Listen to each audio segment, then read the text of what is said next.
C'est une visite historique d'un président syrien à Washington, la première depuis la Seconde Guerre mondiale. Pourtant, Ahmad al-Shara n'a pas été reçu avec les honneurs. Difficile d'assumer ce nouvel allié, celui qui était encore vendredi sur la liste noire des terroristes du FBI.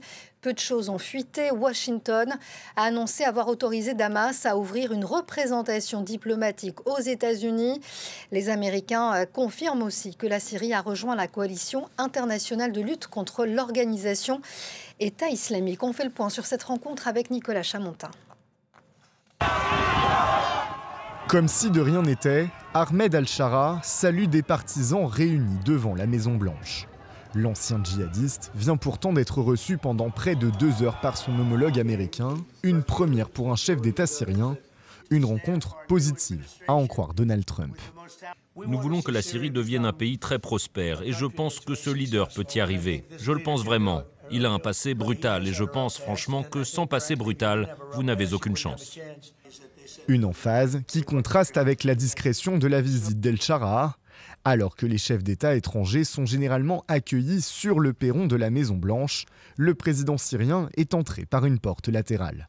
Seules ces quelques photos ont filtré de l'entretien, car les journalistes n'ont pas été conviés dans le bureau ovale. La présidence syrienne a publié un communiqué laconique après la visite. Les deux dirigeants ont évoqué les manières de développer et renforcer la relation bilatérale, ainsi que plusieurs sujets régionaux et internationaux.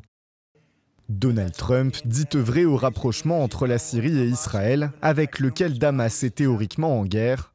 Peu après la rencontre, un responsable américain a annoncé l'entrée du pays dans la coalition internationale contre Daesh, ainsi que la reprise des activités de l'ambassade syrienne à Washington. Ahmed el-Shara a obtenu une suspension de 180 jours de la loi César, un texte qui impose des sanctions drastiques à la Syrie, déjà mis en pause en mai dernier. Le département d'État est favorable à son abrogation, mais celle-ci doit être approuvée par le Congrès.